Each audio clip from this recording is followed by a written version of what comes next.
as a marketer during the coronavirus period, it's definitely challenging. Everything kind of shifts from trying to attract visitors to leveraging our voice for the community. We are still marketing, it's just different messaging right now.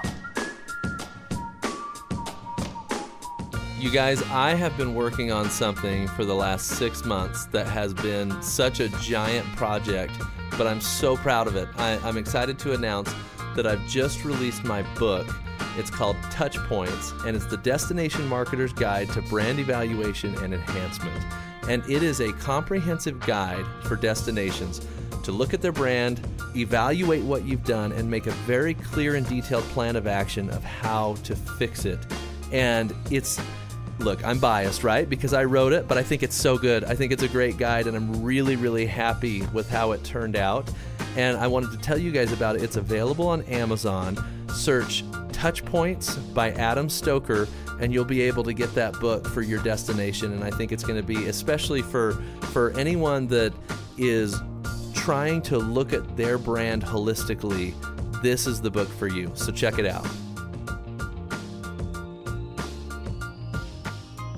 Hello, everyone, and welcome to another episode of the Destination Marketing Podcast. I'm your host, Adam Stoker. I'm excited to be with you today, and we've got a great guest for you. We're all dealing with some crazy times, to say the least, and we're all kind of navigating these uncharted waters of the coronavirus together, and we're excited to be with you today to share with you a little bit. We're going to talk a little bit of coronavirus today, but also just kind of focus on, in general, on this destination, what they do and how they've been successful. But my guest here today, he is from Valley Forge, Pennsylvania. His name is Ed Harris, not the actor. Ed, welcome to the show. Thanks for having me. I really appreciate it. Oh, we're excited to have you. You come from a great destination that we'll talk about, and you guys are doing some really good things. I'm excited to talk about it. But first, we got a couple questions we ask everybody that comes on the show. Tell me, if you could go anywhere in the world, assuming travel was okay right now, where would you go? Okay, well, I've been fortunate to travel quite a bit, so it would have to be somewhere I haven't been yet. So I'll go with New Zealand as my answer to that one. Love New Zealand. Never been there, dying to go, but it's always, when people ask me that question, that's my answer. Is that right? What is it about New Zealand that makes you want to go? Well, growing up in Philadelphia, which is right next to Valley Forge, where I work now. As a city dweller, I didn't have as much access to the great outdoors. And it wasn't until I took a brand manager position in Stratham, New Hampshire at Timberland's headquarters, the boot company. Oh, yeah. And it was in that job that I slowed down enough to really appreciate the quality of just the outdoors experience, which is something you have to do to be an effective marketer. You have to immerse yourself in the brand, so to speak. And so ever since that chapter, I've had a much better appreciation for places that are just lots of great opportunities outdoors in nature. Great. And so New Zealand's outdoor opportunities really appeal to you, huh? Yeah, the landscape in the photography and video just looks spectacular. Great. Okay, let's talk about, you said you're pretty well traveled. Let's talk about a place you've been. What's your favorite place you've ever been? Favorite place I've ever been is tough, but I would have to go with a place called Kinsale, Ireland. And it's a fishing town on the southern coast of Ireland in County Cork. There on the southern coast. It's also home to one of the most beautiful golf courses in the world, Old Head Golf Links, which is a mini peninsula that's surrounded by the Atlantic Ocean. So there's water views and dramatic cliffs that can be seen from every hole. And the people there are some of the most friendliest people in the world. And it's about a 45-minute drive from the University of Cork, which is where I did a semester abroad, and this is going to age myself, during college in 1999. Whoa, 1999. Okay, Ed, you sound younger than doing college in 1999. I'm going to be honest with you. That's a good thing. Thanks. Yeah. So you said Kinsale, Ireland. It's so funny you say that. My best friend, who also happened to be my business partner for a while, he was one of the original co-hosts on this show. His name's Jordan Barker, and he married a woman named Kinsale. And his parents, her parents loved Kinsale, Ireland so much that they actually, now I hope I'm telling the story correctly, right? Because I heard it long ago, but I think they loved it so much that they decided to name their daughter after Kinsale, Ireland. So it must be a pretty incredible place. Yeah, I mean it's spectacular beyond belief. I mean, and it's just imagine a marina and a little town at the bottom of just dramatic rolling green hills with the sun shining down and golf and people eating in restaurants outside and there's pubs to go into and it's all the architecture's obviously very old school but very colorful and just an amazing vibe and an amazing scene. Oh man, you had me at golf, but the rest sounds amazing too. Well, let's normally this is a destination marketing podcast, obviously, hence the name, but we're going to talk about something we don't normally get into. I'm going to ask you another bonus question. We don't get into a lot of people's high school sports here on the show, but you mentioned to me that you actually played with the late Kobe Bryant, and I want to hear a little bit about that, Ed. Sure. So obviously, it's sad when you see someone the same age as you pass away, especially when it's someone who is known around the world and had a big impact on people beyond the United States. But when Kobe passed away, I posted a photo of me guarding him in a basketball game from high school on social media as a tribute. And one thing led to another. After a bunch of comments and likes, and I got a message actually on LinkedIn from a producer at CBS asking me if I would go on TV to talk about what he was like and what it was like to play against him in high school. So that interview is actually on YouTube. If anybody's curious, you can find it if you search Edward Harris, my full name, and Kobe Bryant interview.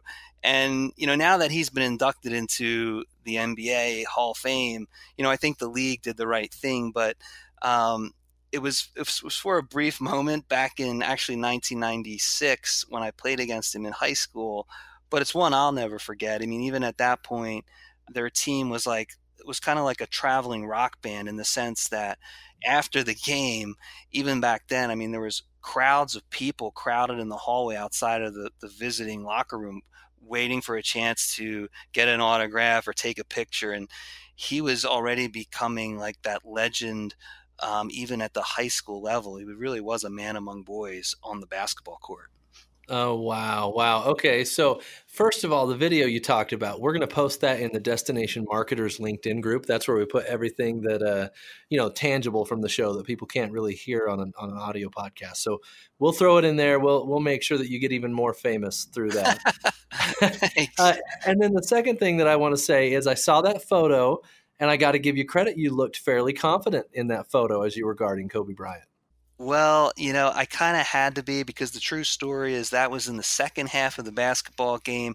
I was a junior in high school. Kobe was a senior. Most of our team had fouled out defending Kobe Bryant. I was one of the few reserves left to get into the game, and I give my uncle all the credit for being able to go early before most people and get a courtside seat at half court and snap that photo of me defending him. So I may have looked confident, but I appreciate that. It was for a very brief moment before he went around me and the rest of the team and pretty much dunked on our whole team. Well, legend has it you dunked on him. Is that correct? No way. Not at all. Okay, well, what a cool thing. I can't say that I didn't play basketball in high school. I wrestled, and I can't say I wrestled anybody famous. But that's a pretty cool and unique thing. And I figured since, his recent passing, we ought to at least bring it up and talk about it. What a tragedy to lose him from the sports world. Yeah, it's tough. I mean, I think it was the other day Charles Barkley had said that he's was the best player to come around since Michael Jordan, and I agree with that. I mean, I can remember him in high school. There was really no way to defend him. He had point guard skills of dribbling and passing in a 6'8" body who could score points at will and grab every rebound. I mean, he really was that talented in all facets of the basketball game. Man. Well, I'm a sports fan, so I could actually probably ask you a lot more questions about it. But I think we'll move on. But you played basketball in high school. Tell me a little bit more about you and your background. Yeah, sure. So, um, I initially caught the travel and tourism bug, I guess you could say, when I studied abroad as a college student in Ireland. And I was lucky to take some long weekend trips to a few different countries in Europe during those 4 months living over there. And when I finished school, still being a big sports fan, I gravitated to working for sports footwear and apparel companies. The first company I worked at the time was a startup, a company called And One Basketball. And One Oh yeah. Basketball made shorts, t-shirts, sneakers, and they were this sort of renegade brand. And one, of course, being a phrase used on basketball courts when a player is fouled and you make the shot and you get one free throw, hence and one. It's kind of slang in the basketball world. So it was very targeted at that group of people. And from there, I went on to Converse. I mentioned my chapter at Timberland. I also worked in brand marketing at Under Armour. And so I was in that sort of fashion, footwear, and apparel world after college for just over 12 years. And So real quick, sure. you sparked a question for me. How many pairs of shoes are in your closet right now? Yeah, probably over 20. Don't ask my wife that, right? Because I'm actually still kind of a sneaker collector. I recently bought the Air Jordan 3 UNC Ooh, North Carolina sneakers, which were limited. But so I kind of I'm keep impressed my you got your hand on those. yeah, they're very limited, but that just gives you a sense of on the side I am still sort of a sneakerhead, but when you work in that world and you immerse yourself in those brands, it's kind of hard not to. But I do have a pretty extensive sneaker and boot collection from Timberland, I might add. So, yeah, it's kind of crazy, but I do have a lot of pairs of shoes. I've given a lot away too. Great stuff. Okay, I interrupted you. Sorry, you were walking No, us down that's a path. okay. So I was fortunate to work at some, fun brands during my 20s and early 30s, and my last stop before coming over to tourism was actually with eBay, where I was a marketing director. And at eBay, my teams were responsible for deploying digital marketing tactics to bring more customers to the websites for key clients that eBay was working with. And a lot of people don't realize this, but eBay is hired to work on the e-commerce or online sales function of a lot of big companies. And so we were, trying to get customers to come to sites like calvinklein.com, katespade.com, Levi's, etc., a whole roster of clients that hired eBay. And after 2 years of a 24/7 e-commerce lifestyle where these online stores never seem to close, I began to look for a new opportunity to reset. And having moved back to the Philadelphia region, it wasn't a hotbed for the sneaker and apparel companies. And so a close distant second, so to speak, I guess in between close and distant would be tourism, because there's a lot of parallels that I can talk about. But I went for a job as VP of marketing at this nonprofit tourism organization at Valley Forge. And so, in addition to that, these days on Wednesday nights, I teach a class called Marketing Strategy to seniors in the business school at a university in Philadelphia. So, between being a CMO now at the tourism board, I also teach on the side. You are a busy man, my friend. I am, but it's a fun busy. It's definitely my passion in terms of, being in marketing and not only being able to kind of practice it, if you will, by day, but also share and kind of give back my different chapters and journeys along the marketing sort of story has been great. Well, that's awesome, and that's kind of what led you to end up at Valley Forge. And Valley Forge is a unique destination. We're going to talk a lot about it today. I think I want to start though with how is Valley Forge, or how has Valley Forge been affected by this coronavirus crisis? Yeah, so Valley Forge, it's a national historical park, and it's located 18 miles outside of Center City, Philadelphia. and it's actually part of Montgomery County, Pennsylvania. And so our role is actually to promote all of Montgomery County, Pennsylvania, in addition to our national park in Valley Forge. But unfortunately, Valley Forge National Historical Park is closed at the moment. They had initially closed down the buildings on the site. You couldn't go into any of the buildings, which meant, furloughing some staff. And then so they kind of had less people on the grounds and hoped that the grounds, um, wouldn't get damaged or overused. And unfortunately, there were a lot of people that started, to leave some trash around the park. And what's Oh, how sad. normally, yeah, what's normally a beautiful park and spotless, almost like Disney World, started to collect some trash because there just wasn't the staffing at the park. And so they had to shut it down. We're hoping that it's going to open again soon because it's one of the true gems in the entire Philadelphia region.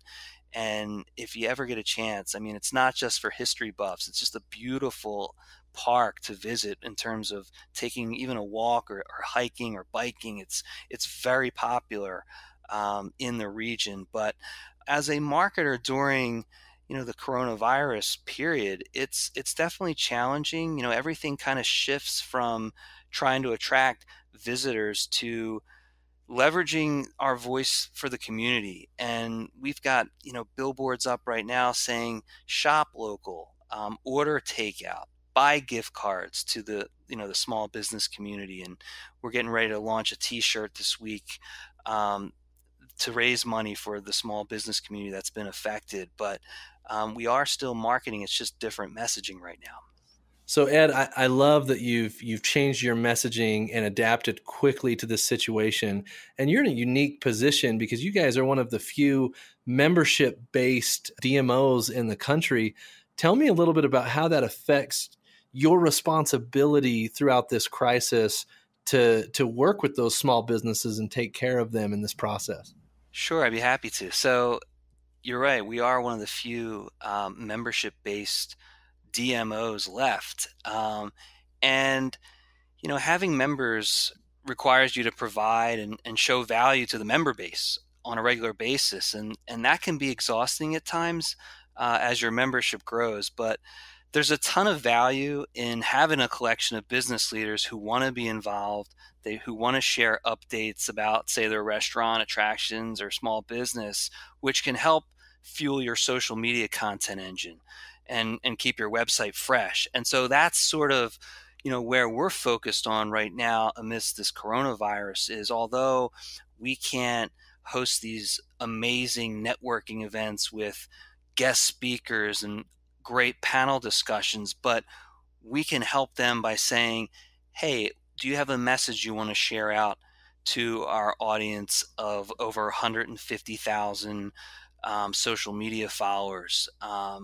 And we can stay in touch with them still through our member newsletters and just be there for them. I think as a membership based organization, it's really important now more than ever to taking the time to do Zoom calls with your members, find out how are things going, is there anything we could do to help at this time. And they really do appreciate that. And 6 years ago when I joined the organization, we were hovering around 300 member businesses. And today we have over 675 members and growing. And so That is huge growth. it is, especially in a day and age when, tourism boards look at membership as a ton of work, just to get right to the point. But we see a lot of value in it. It's really helped our organization grow because we put on great events and they come and they want to network with each other in terms of business. And we bring a lot of value in the sense that, we're sharing out a lot of their content on social and on the web. And it seems to be a formula that's really working in our neck of the woods. And I'm guessing your phone's been ringing a lot more than normal lately. Is that fair to It, say? it has, yeah. There's lots of questions and DMOs, they serve a role in the community.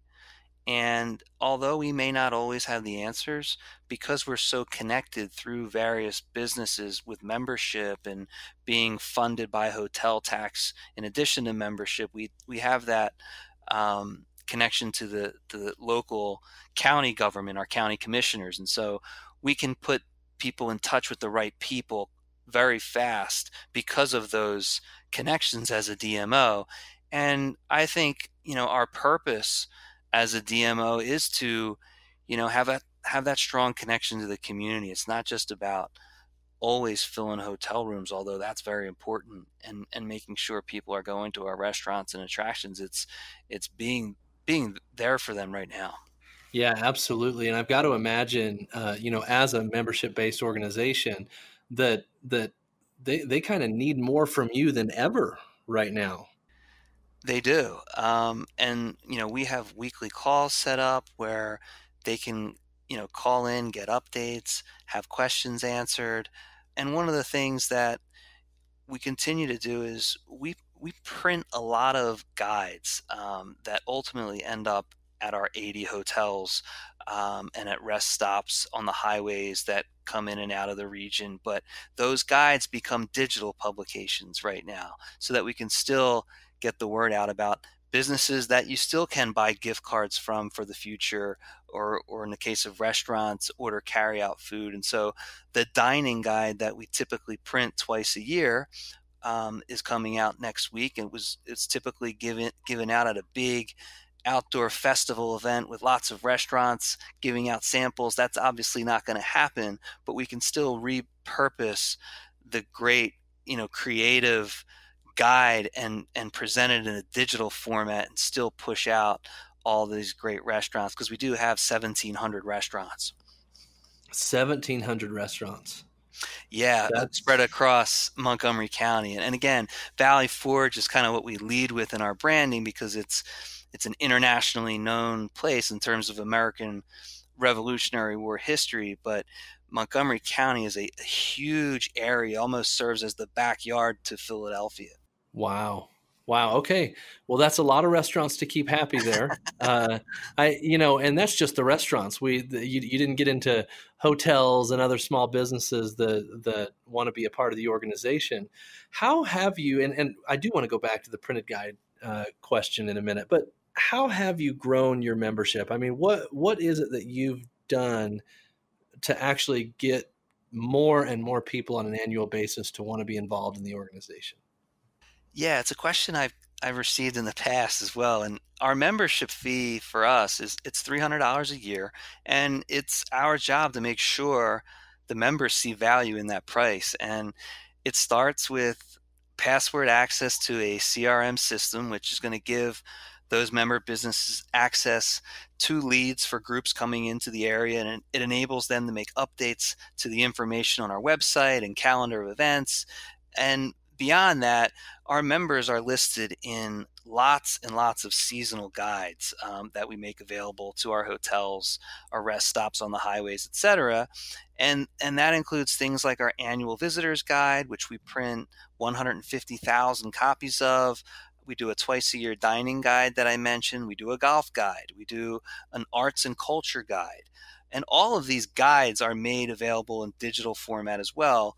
And so in addition to, sort of the old school printed guides that we send out, last year we introduced an app.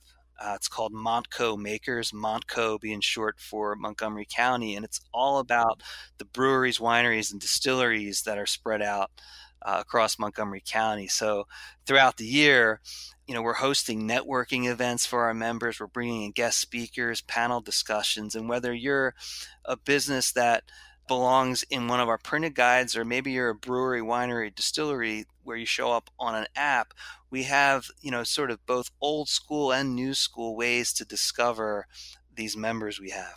Interesting. Okay. So these printed materials, one printed material that you talked to me about is you guys are one of the few destinations I've ever met that actually has a comic book. Tell me a little bit about this comic book and how you use it. Sure. So having a national historical park is a big deal for any destination. But in our case, it goes beyond Valley Forge, as there's over 10 additional Revolutionary War historical sites spread out across Montgomery County, Pennsylvania. And so we were working on an illustrated map of this history tour that we call Patriot Trails. When our team actually came up with the idea of going beyond a hand-drawn map and building out an actual comic book featuring two kids who travel back in time, meet George Washington, and go on an adventure to discover various places throughout our area. And this summer, we're actually introducing Volume 4 in the comic book series. I love this idea. I love the comic book idea because it's such a unique take. And guess what? It's not paid advertising. It's not billboards, TV, radio, right? Those all have their place. But you've come up with essentially a guerrilla method of especially getting children to have interest in your destination to the point where they're even using this comic book in schools to teach the curriculum. Isn't that right? Yeah, so after posting about our comic book on social media, we received an inquiry right away from a school teacher in Buffalo, New York, who asked us to send her a box so she could integrate it into their school's curriculum. So that was really cool. When we first set out to do it, we obviously wanted people to, get their hands on this comic book when they traveled here to experience it with their family in a different way. And last fall, actually, a family who was homeschooling their children was making trips across the country to visit various historical sites.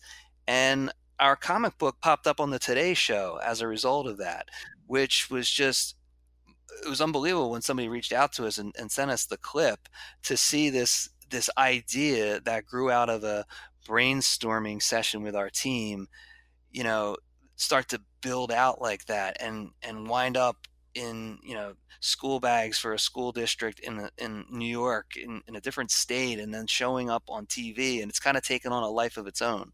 Oh man, and if it must be historically accurate if they're using it in a school curriculum too. I'd love to post the video from the Today Show in the Destination Marketers LinkedIn group as well. Do Great. you mind shooting that link over to us after the Yeah, show? no, absolutely. Yeah, Great. and that's one of the keys, though, is that it does need to be historically accurate as much as we definitely sprinkle in some other fun attractions along their journey in the comic book. But yes, it is historically accurate, and that's important to us. Awesome. And the other thing that I was going to ask you is with the comic book, you obviously can't distribute it the same way that you have in the past because nobody's walking by and picking up these comic books. So what adjustments have you had to make with those comic books since the coronavirus hit? Yeah, it's tough. I mentioned that we're going to be introducing our volume 4 of the comic book series coming up, and we are going to make that digital version available to everybody through social media and our website, which is great. But we do kind of lose that personal touch of being able to page through a physical comic book that we would give out at the visitor center at the national park, or at some of the other historical sites, and even in the hotels. So right now, we eventually will print a bunch of copies of the new comic book because there's a lot of people anxious to see it and see how the story evolves. But for now, it will be in digital format. Great. Great. And as if you didn't have enough unique and interesting things that you're doing, you also have a mascot for your destination, right? That's right. We do have a mascot. It's our mascot is a big orange fox who primarily wears a colonial outfit and tricorn Of hat, course it does. similar to the uniform, right, that George Washington's army would have worn. And his name is Monty, which is short for Montgomery County. And in Philadelphia, there's a professional baseball team mascot known as the Philly Fanatic, who has always been popular in this region. And he kind of makes going to the ballpark more fun for kids who don't have as much Yeah. interest in the game itself. And so, it came out of a brainstorm session. Someone on our team said, would we ever do a mascot? And that kind of led to, yeah, why not? Great idea. Let's look into it. And we looked at a squirrel, we looked at a deer, we looked at a rabbit, an eagle, and there was something about a fox that, you know, there's definitely foxes around here. We don't have, an overabundance of them by any means, but it had sort of an edge to it when we were looking at different designs on who should our mascot be. And so we went with the fox, and it's been a really big hit, especially being membership based. We throw a lot of events, and having, our mascot show up in different outfits. Like at our golf outing when we're promoting our 53 golf courses in Montgomery County, he wears a golf shirt and the knickers, and he's out there on the course mingling with members and getting photos and showing up on social media. And we have a lot of fun with the mascot. If anything, that's what it does. It makes your destination a little bit more fun. And the beauty of it from a strategy standpoint, it's become this thing where we've done these photo shoots with somebody like the Philly Fanatic from the Philadelphia Phillies, or Gritty, which is a mascot for the Philadelphia Flyers hockey team, or Yeah. the Philadelphia Eagles mascot. And we start to tap into larger audiences when we post and tag these bigger professional sports organizations. Not to mention there's lots of universities in this area who have mascots. So the whole thing has kind of taken off in the sense that we put Monty in these various situations with other mascots, and it just makes our destination a little bit more fun, more family friendly, if you will. Especially, when we've done videos with the mascot from Legoland, or the bison mascot from our family zoo. It's just one other way to be different in the tourism space and bring attention to our destination. Yeah, yeah. The thing that I find so interesting about your destination in general, and I love the mascot idea. I think you guys have really leveraged that, especially, being able to tag these larger sports organizations and tap into their audience. I think it's a great strategy.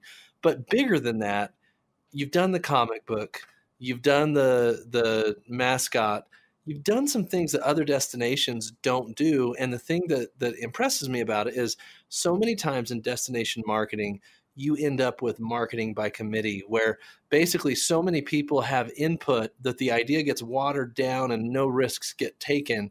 And yet you guys have been able to do some really out of the box stuff. So tell me what that process has been like, and getting approval on ideas that to some people might not seem like just what every DMO should be doing. How do you guys get that stuff approved?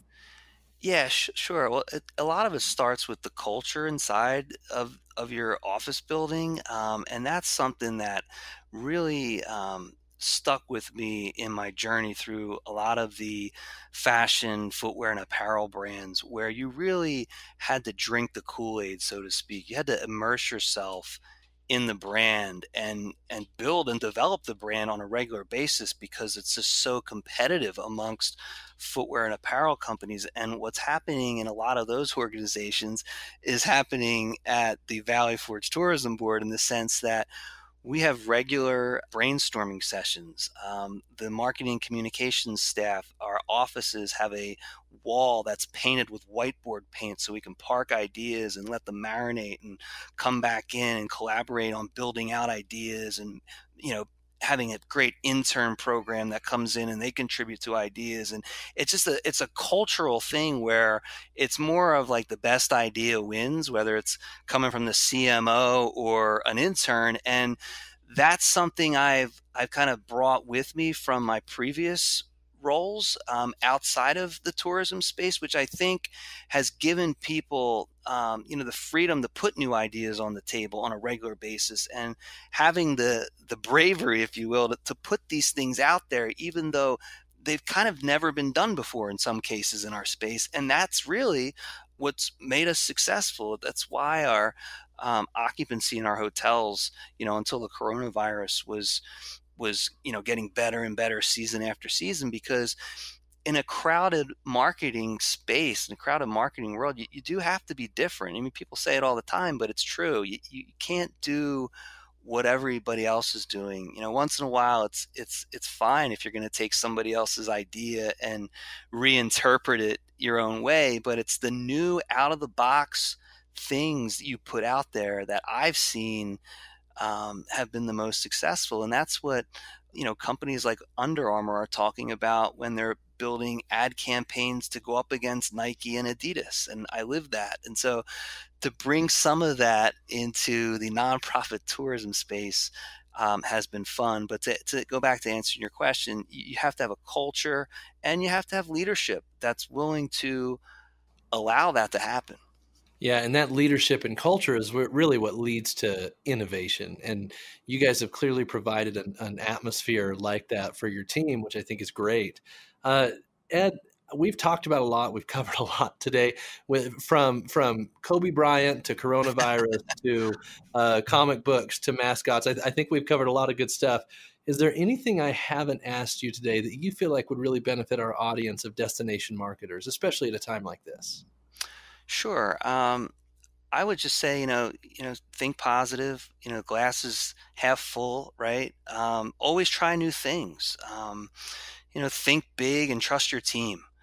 Create an environment, like I talked about, where it feels comfortable to speak up and, put brand new ideas on the table. And I think one of the newer things we've been working on that I think other destinations should think about is also consider highlighting attractions you may have at your destination that are accessible for those with disabilities. We have a new campaign. It's called Access Montco. And Access Montco highlights attractions across Montgomery County that are ADA compliant and they're accessible to people with autism. And, I think, going back to, being a community steward and giving back to the community, I think it's our purpose as DMOs to be as inclusive as possible. And that's why we're focusing a lot on making sure we're highlighting accessible attractions as well. I think that's great advice. Great advice. And in the first part of what you said, I think the most profound thing that stood out to me is think big and trust your team. I think that is a very profound statement for a leader in the destination marketing industry, is think big and trust your team. I really believe that. And it's a great industry to be in. And I've just had a blast making that transition from an industry that's doing ad campaigns on a seasonal basis for a product portfolio and transitioning that into, promoting events and things to do on a seasonal basis. There's actually a lot of parallels. You have to, on a quarterly basis, think about the next season coming up and how are you going to be different and fresh and unique against other places that you could travel to. Great stuff. Great stuff. Well, Ed, this has been a pleasure. I appreciate you coming on and sharing some of your knowledge with us and helping everybody who's listening navigate this difficult time. Thank you for having me. Well, we'll have to do it again. Everybody, this has been another fun episode of the Destination Marketing Podcast. We're going to post the videos that we mentioned in the Destination Marketers LinkedIn group. So if you haven't joined, now's the time to go see our friend Ed talking about Kobe Bryant and showing that picture of them together. And anyway, we're excited to continue to bring you content throughout this process. And everybody just hang in there, keep listening, and keep innovating. This is a time for innovation and creativity, and we'll all make it through this together. Thanks, everybody. Have a good week.